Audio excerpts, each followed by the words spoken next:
Why do you have to care at all about web design?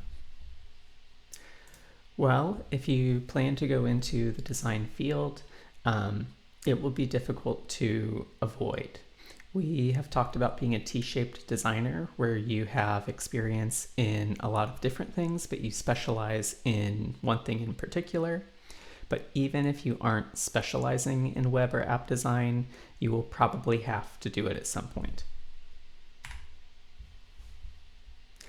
This chart is a graphic from a survey that AIGA sent out in 2021.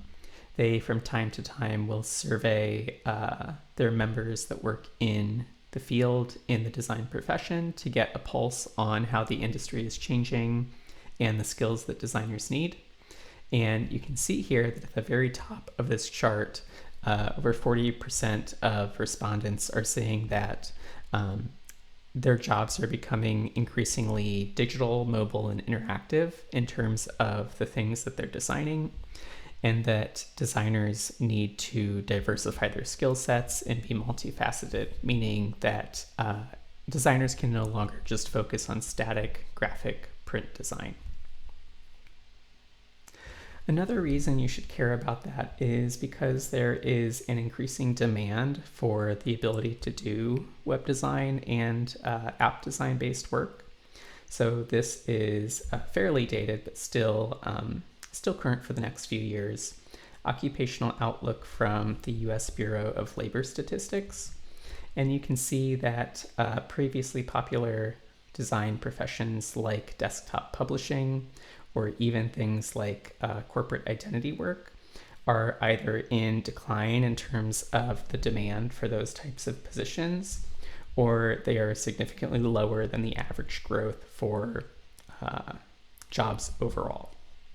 That doesn't mean that there's not good work there or work to be done if that's what you're interested in, but you can see down at the bottom here, things like web design or software design are growing much faster than the average growth in the industry. So there's a lot of demand out there for it, which means it's really good to know how to do that work. And because there's a lot of demand out there for it, it means you can get paid well to do it as well. So this is a survey that was also sent out by AIGA, and it's a report where people self-report their salaries in an effort to try and help designers get paid fairly. There's initiatives in our industry as well as in other industries for people to be open and transparent about their titles and what they get paid, so that you can negotiate better and you know what you're worth in the marketplace. It means we can take a look and see and compare kind of the going rates for just traditional graphic design work compared to something like UX or UI design, which is the category that a lot of web design falls under. So basically what I've done is I've filtered this sheet for people that live in the US and people that have reported their positions as just traditional graphic designers versus UX or UI or web designers. And just kind of scrolling through this and kind of looking through the numbers, obviously it depends on where people live. Obviously there's a very wide variance in here, and titles can differ as you move up the ranks in a design position. But for graphic designers, you can see kind of where these numbers are. The range between something like 40,000 up to some mid 50s, 60s, with the occasional outliers. But if we get down to UX and UI design, these numbers on average are much higher because it is more of a technology related field, and there's a lot higher demand for this type of work to be done and for this skill set. So you can see these numbers have quite a wide range, but they're starting in the mid 50s to 60s and going all the way up into six figures. So this isn't a perfect data set to work from, but it gives you a kind of idea of the demand out there for this kind of work, which is why it's really important to know at least how to do it and how to talk about it.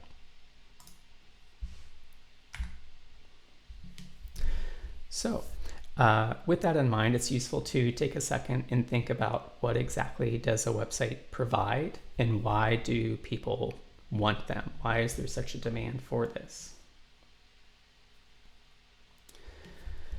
There's a few reasons for that. Websites are dynamic. We can update the content pretty easily there without doing a whole reprint on something, which means that they are relatively low in terms of cost to maintain and update. Obviously, there's the upfront cost in terms of developing them or paying for the servers and the services to keep those things running. But you don't have to do a new print run or something every time you want to push out a new communication. And they also provide a lot of audience data for the people that are coming to those sites, so organizations can get to know their customers better. It serves as a storefront for a lot of businesses, and for some, and increasingly so, the web content or the application itself is the product. And to think about that a little bit more, take a second and think about what role digital experiences play in your life right now. And I'll bet as you think about that, a lot of your life revolves around is either facilitated through some sort of digital experience or it is a digital experience. It's no longer that we have kind of our online digital lives and then our in the real world life. It's all just life, and we exist across digital and physical spaces. That might mean that a lot of your relationships are facilitated by things like messaging services or email, or it may mean that you spend a lot of time in digital experiences playing games or on social media. Kind of the classic thought here, and the meme I like that illustrates this is this tired of looking at bad screen, can't wait to get home and look at good screen. Many of us do work on computers, and then we also spend our recreational time on computers or other digital devices.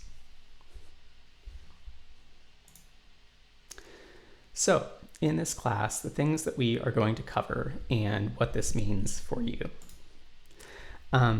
We are going to focus on designing and prototyping screens. So the class is called Web Design, but really we're not differentiating here much between an actual website or an application, something that works on your phone or say a software. Because the other half of this is that we are going to focus a lot on the user experience, and we're going to talk about designing interactive systems, which all of those screen-based things are. Sometimes you will hear the term human-computer interaction thrown around, and that is what this is. To get good user experience design, we are going to have to talk about user research. We're going to talk about some pretty common workflows for UX design, like creating user personas and customer journey maps. We are going to talk about how experiences are bridged across the digital and physical world. And then we are also going to conduct plenty of usability testing to make sure that your designs are functioning the way that you envision them to be. To do that, we're going to do most of our work in this class in a tool called Figma. Some of you have used this in other courses as kind of a workaround for not using the Adobe Creative Cloud. But the thing that Figma is actually built to do is to prototype these digital experiences. It's a prototyping tool. Some other ones that are out there are things like Sketch or previously Adobe XD. But basically, they're collaborative spaces where we can do screen-based design work and then link different screens together so that users can interact with it and get an idea of how something would function. So that's kind of the overview. We'll go through how to get set up in Figma and how to organize your files there. But for now, that's just a brief overview of what the class is and why you should care about it.